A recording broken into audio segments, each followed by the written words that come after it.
Salut à tous, c'est Ezix et aujourd'hui on parle de Buddy Daddies. Ah oui, mais avant ça, générique.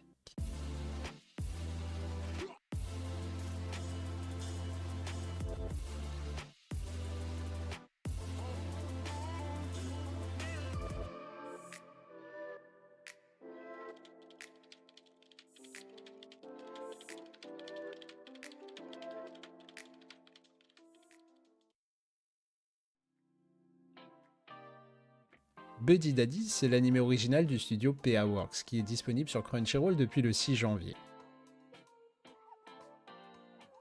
On y suit les aventures d'une famille recomposée peu commune, celle de deux papas d'adoption et de leur fille.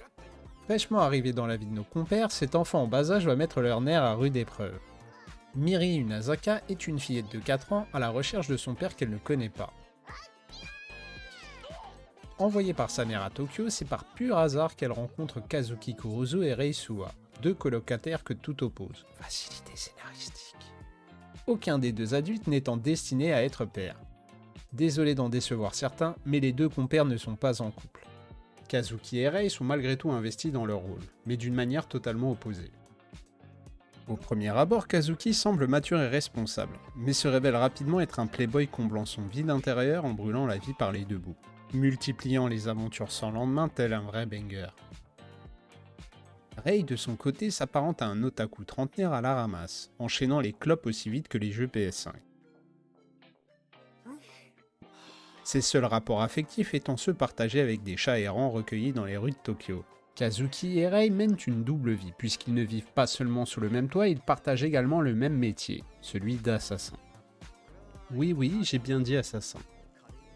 Adeptes de l'infiltration et passés maîtres dans l'art du déguisement, les deux partenaires affrontent quotidiennement d'innombrables ennemis et frôlent la mort à chaque instant. Le quotidien parfait pour élever un enfant. Ce paradoxe conduit à des situations absurdes plus drôles les unes que les autres. Soyons clairs, l'animé est très violent, mais l'omniprésence de l'humour dans les moments tendus rend les personnages sympathiques.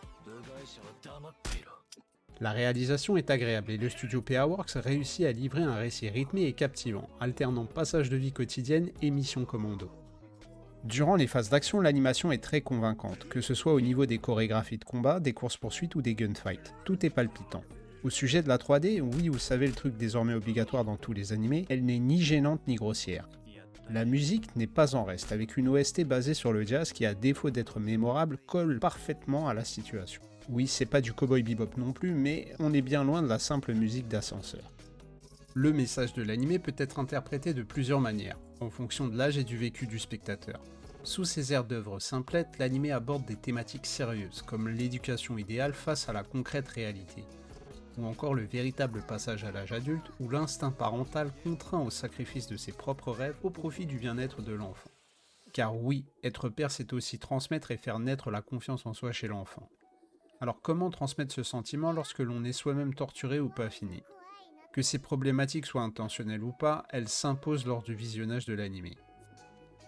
Le passé particulier des deux héros est évoqué lors de flashbacks, et laisse entrevoir les traumatismes à l'origine de leur trait de personnalité. Ces moments sont très cohérents, puisqu'ils décrivent leurs carences affectives et leur combat intérieur pour changer, ce qui a pour conséquence de les humaniser encore un peu plus.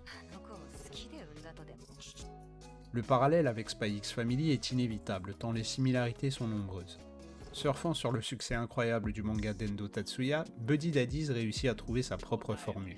Abordant des thématiques plus adultes et moins shoujo, il tourne en dérision les idéaux sur la parentalité et ironise sur la famille parfaite. Et c'est pour ça que tu dois voir Buddy Daddies.